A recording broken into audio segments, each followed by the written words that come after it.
Hello guys, இன்னைக்கு நம்ம த Rebirth of ultimate master மானோவோட 8வது எபிசோட எக்ஸ்பிளனேஷன் தான் பார்க்க போகிறோம். இதுக்கு முன்னாடி போட்ட 7 சாப்டரோட எக்ஸ்பிளனேஷன் பார்க்காதீங்க, பார்த்துட்டு வந்துருங்க. அப்போ தான் இந்த சாப்டரோட எக்ஸ்பிளனேஷன் புரியும். சரி வாங்க வீடியோக்குள்ள போகலாம். போன எபிசோட லாஸ்ட்ல என்ன நடந்திருக்குன்னா, நம்ம ஹீரோவும் அந்த ஜான்ஸ் டாடு கிட்ட சோல் ரிஃபைனிங் டெக்னிக்கை கொடுத்துட்டு நீ எனக்கு கீழே சர்வெண்டா இருக்கணும் அப்படின்னு இருப்பான். அந்த ஜான்ஸ் டாடுமே நம்ம ஹீரோவோட இன்னர் எனர்ஜியை பார்த்து மிரண்டு போயிட்டு அவனுக்கு கீழே சர்வெண்டா இருக்கிறான் அப்படின்ட்டு அந்த சோல் ரிஃபைனிங் டெக்னிக்கை வாங்கிட்டு வந்திருப்பான். இதோட போன எபிசோட் முடிஞ்சிருக்கும். இந்த எபிசோட ஸ்டார்டிங்லயே நம்ம ஹார்டியும் வாட்சனும் ஓரளவுக்கு உடம்புலாம் ஹீல் ஆகி நல்லா கொரட்டை விட்டு தூங்கிட்டு இருக்கானுங்க. அப்புறம் நம்ம ஹீரோவும் கல்டிவேட் பண்ணிக்கிட்டு நான் ரீபோன் ஆனவட்டி என்னோட சோல் பவரை ஃபர்ஸ்ட் ஸ்டேஜ் ரிஃபைனரோட கூட கம்பேர் பண்ண முடியல. அது இல்லாம இப்ப அந்த ஜான்ஸ் டாடு கிட்ட என்னோட சோல் டிமிட்டிங் அப்படிங்கிற டெக்னிக்கை யூஸ் பண்ணி அவனை கண்ட்ரோல் பண்ணதுல என்னோட சோல் பவர் சுத்தமா காலியாயிருச்சு. அப்புறம் நான் ரீபோன் ஆனவட்டி எனக்கு இருக்க ஒரே கோல் இந்த உலகத்துல ஸ்ட்ராங்கான மேனா மாறுறது தான். எந்த அளவுக்கு ஸ்ட்ராங்கானா என்னோட ப்ரீவியஸ் லைஃப் பவரை சப்ரஸ் பண்ணி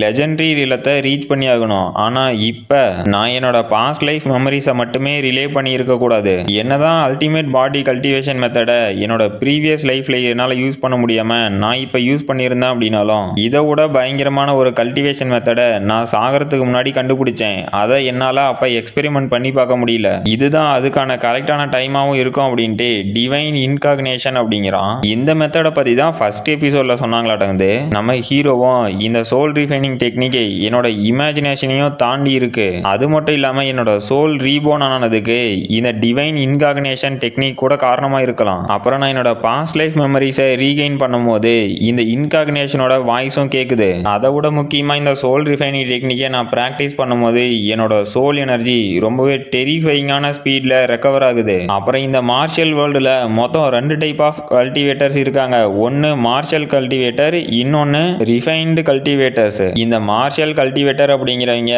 மெயின்லி அவங்களோட வைட்டல் ஸ்பிரிட்டை கல்டிவேட் பண்ணுவாங்க. இதுலயும் ஒரு சில மார்ஷியல் ஆர்டிஸ்ட் மட்டும்தான் அவங்களோட சோல் எனர்ஜியை கல்டிவேட் பண்ணுவாங்க. அப்புறம் இந்த ரிஃபைன்டு கல்டிவேட்டர்ஸ் எல்லாம் மெயின்லி அவங்களோட சோல் பவரை தான் ஃபோக்கஸ் பண்ணுவாங்க. ஆனா இந்த கான்டினென்ட்ல எனர்ஜி, ஸ்பிரிட் அப்புறம் சோல் இந்த 3 பவர்லயும் யாரு பீக் ரேங்கிங்கை ரீச் பண்றாங்களோ அவங்க கிட்டத்தட்ட காடோட ஸ்டேஜை ரீச் பண்ணிடுவாங்க. அப்புறம் யாரு இந்த சோல் அப்புறம் எனர்ஜியை கல்டிவேட் பண்ணி லெவல் 9 மார்ஷியல் எம்பரர் ஸ்டேஜை ரீச் பண்றாங்களோ அவங்க இந்த உலகத்துல இருக்கவங்களை கம்பேர் பண்ணும்போது கொஞ்சம் சுப்பீரியரா இருப்பாங்க. அப்புறம் இந்த ஒட்டுமொத்த மார்ஷியல் கான்டினென்ட்லயுமே ஒரு சிலர் மட்டும்தான் இந்த 3 மெத்தடையுமே கல்டிவேட் பண்ணி சுப்பீரியர் லெவலை ரீச் பண்ணுவாங்க. நான் ஸ்கார்ட் டிலானா இருக்கும் போது என்னோட பாடி லிமிட் ஹெவன் ரிலத்திலேயே ட்ராப் ஆனதுனால என்னால அட்வான்ஸ் ஆக முடியல. அதனாலதான் நான் இந்த டைம் அல்டிமேட் பாடி கல்டிவேஷன் மெத்தடை யூஸ் பண்ணி என்னோட பிசிக்கை மட்டும் ஸ்ட்ரென்தன் ஆக்காம என்னோட எனர்ஜி அப்புறம் ஸ்பிரிட் கடைசியா சோல் இது 3த்தையும் மாஸ்டர் பண்ணி லெஜெண்டரி லெவலை ரீச் பண்ணணும். இதுதான் ட்ரூ ரிலம். அப்புறம் என்னோட சோல் பவர் இப்போ ரொம்பவே ஃபாஸ்டா ரெக்கவர் ஆயிட்டு இருக்கு. இந்த டிவைன் இன்காக்னேஷனால நான் இதே மாதிரி கல்டிவேட் பண்ணிட்டு இருந்தேன் அப்படின்னா என்னால சீக்கிரமா லெவல் 9 சோல் பவரை ரீச் பண்ணிட முடியும். ஆனா அதுக்கு முன்னாடி நான் என்னோட அல்டிமேட் பாடி கல்டிவேஷன் மெத்தடை ஃபோக்கஸ் பண்ணி ஆகணும். இந்த டைம் நான் இந்த 3 லெவலையுமே சர்ப்ரைஸ் பண்ணி ஒரு ட்ரூ ரிலத்தை ரீச் பண்ணிடுவேன். அப்புறம் இப்ப நான் இந்த 5 கலர்டு டிவைன் ஸ்டோனை வச்சு 13 டிவைன் நீடில்ஸை கிரியேட் பண்ண போறேன். இப்போதைக்கு என்னோட உடம்புல இருக்க சக்கராவை ஓபன் பண்றதுக்கு இந்த 13 நீடில்ஸுமே போதுமானது தான். இதுக்காக அந்த ஜான்ஸ் டாடு ரொம்பவே உழைச்சி நிறைய மெட்டீரியல்ஸை கஷ்டப்பட்டு கலெக்ட் பண்ணிட்டு வந்திருக்கான். இதை நான் ரொம்பவே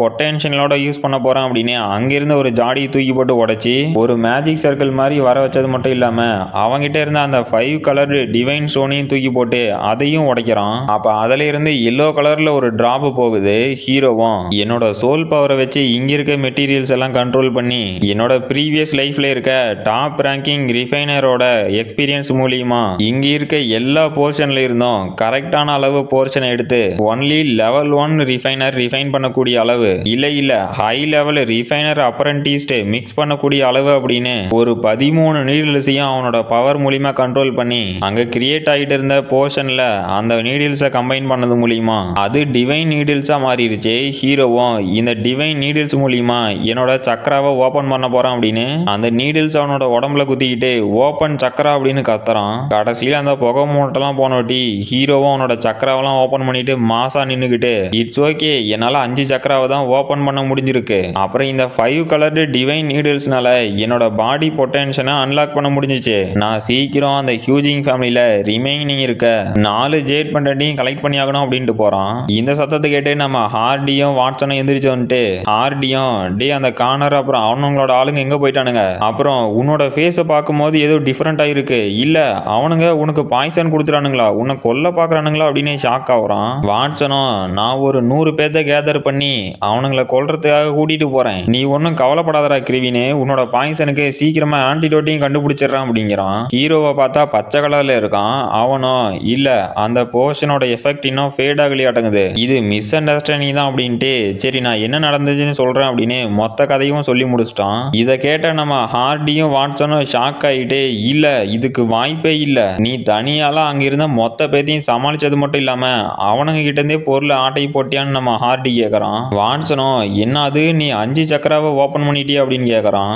ஹீரோவும் அட ஆமாண்டா நான் சொல்றத நம்புங்க அப்படிங்கிறான். அப்ப நம்ம ஹார்டியும் வாட்சனும் அவனுங்களுக்குள்ள பேசிக்கிட்டு வாட்சனும் எனக்கு தெரியும்டா கிரிவின்னு, ஃப்ளையிங் டிராகன் குரூப்போட ஜெனரலா இருக்கவரோட பையன் எப்படி லூசரா இருக்க முடியும், அது மட்டும் இல்லாம நீ சடனா பவர்ஃபுல்லாவும் மாறிட்ட, அப்புறம் இன்னும் கொஞ்ச நாள் மட்டும் வெயிட் பண்ணு, நம்ம 3 பேரும் கிராஜுவேட் ஆகி நமக்குன்னு ஒரு டைட்டிலை இன்ஹெரிட் பண்ணோட்டி அந்த ஹியூஜிங் ஃபேமிலி சேர்ந்த முட்டாளுங்களை மொத்தமா அழிச்சிடலாம் அப்படிங்கிறான். ஆர்டியும் டே வாட்சனே கொஞ்சம் நல்லா யோசிச்சு பாரு, நம்ம கிரிவினே என்னதான் அவனோட சக்கராவை ஓபன் பண்ணி அந்த கார்னர் அப்புறம் அவனுங்களோட பசங்களை கம்பேர் பண்ணும்போது ரொம்ப ஸ்ட்ராங்கா இருந்தானாலும் கார்னர் டீம் அவ்வளோ சீக்கிரம்லாம் விட்டு கொடுக்க மாட்டானுங்க, நம்ம கிரிவினுக்கு ஆபத்து காத்துட்டே தான் இருக்கு, நாம எது பண்றதா இருந்தாலும் பார்த்து தான் பண்ணணும் அப்படிங்கிறான். வாட்சனும் டே நீ ஒன்றும் கவலைப்படாத, நம்ம கிரிவினே ஃபியூச்சர்ல இன்னும் ஸ்ட்ராங் ஆகிட்டே தான் போவோம், அப்புறம் யாருக்கும் இந்த அகாடமியில பிரச்சனை ஏற்படுத்துறதுக்கு தைரியம் கிடையாது, ஏன்னா இந்த ஒட்டுமொத்த கல்வாடாவிலையும் 2 ஸ்ட்ராங்கஸ்ட் மார்ஷியல் கிங்ஸ் இருக்காங்க, ஒன்னு நம்ம கல்டிவேஷன் அகாடமியோட டீன் சாமுவல் ஒயிட்,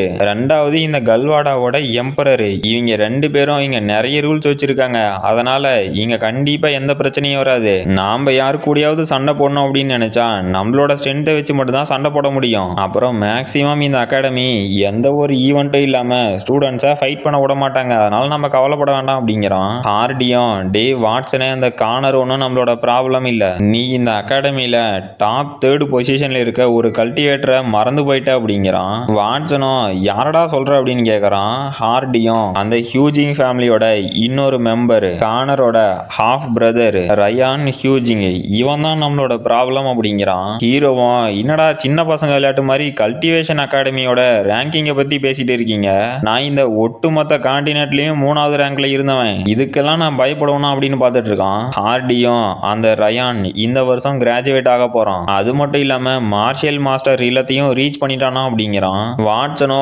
என்னது மார்ஷியல் மாஸ்டரா அப்படின்னா அந்த ரயான் கிராஜுவேட் ஆனோட்டி டைரக்டா ஸ்கேர்டு காட்ஸ்ல சேர்ந்து போனா அப்படின்னு ஷாக்லயே கேட்கறான். ஹார்டியும் ஆமா வெறும் 18 வயசுல மார்ஷியல் மாஸ்டர் ஆயிட்டான், அதனால இந்த ஒட்டுமொத்த கல்வாடாவிலையுமே அவன் ஒரு ஜீனியஸா ரெகக்னைஸ் ஆயிட்டான், அவன் மட்டும் இதே மாதிரி வளர்ந்துட்டு போயிட்டு இருந்தான் அப்படின்னா கூடி சீக்கிரமே அந்த ஸ்கேர்டு காட்ஸோட வைஸ் கமாண்டரா கூட மாறிடலாம் அப்படிங்கிறான். நம்ம வாட்சனும் என்னது மார்ஷியல் மாஸ்டரா, அவன் கூட எவனாவது பிரச்சனைக்கு போவானா, நாம மட்டும் இன்னும் 1 வருஷம் பொட்டி பாம்பாட்டம் அடங்கி இருக்கணும் அப்படிங்கிறான். ஹார்டியும் ஆமாண்டா அவன் அட்லீஸ்ட் கிராஜுவேட் ஆகிற வரைக்கும் நம்ம அவன் கண்ணில் படாம இருந்தாதான் உயிரோடையே இருப்போம் அப்படிங்கிறான். ஹீரோவும் டே தம்பிங்களா நீங்க ஒன்றும் கவலைப்படாதீங்க, கண்டிப்பா அவன் நம்மளை தேடி வருவான், அப்படி ஒருவேளை அவன் வரல அப்படின்னா நாம அவனை தேடி போலாம் அப்படிங்கிறான். நம்ம ஹார்டியும் வாட்சனும் இப்போ நீ என்னடா சொன்ன அப்படின்னு மிரண்டு போயிட்டு அடே கிரிவினே இருக்கிற நிலைமைய இன்னும் மோசமாக்கி விட்றாத அப்படின்னு கதறானுங்க. ஹீரோவும் எனக்கு இன்னொரு 5 கலர்டு டிவைன் ஸ்டோன் கிடைக்க போகுது அப்படின்னு சந்தோஷப்படுறான். அப்புறம் இதோட இந்த எபிசோட் முடிஞ்சு போச்சு. இந்த வீடியோ பிடிச்சிருந்துச்சுன்னா மறக்காம லைக் பண்ணுங்க, ஷேர் பண்ணுங்க, சப்ஸ்கிரைப் பண்ணுங்க. நாம அடுத்த வீடியோல பார்க்கலாம்.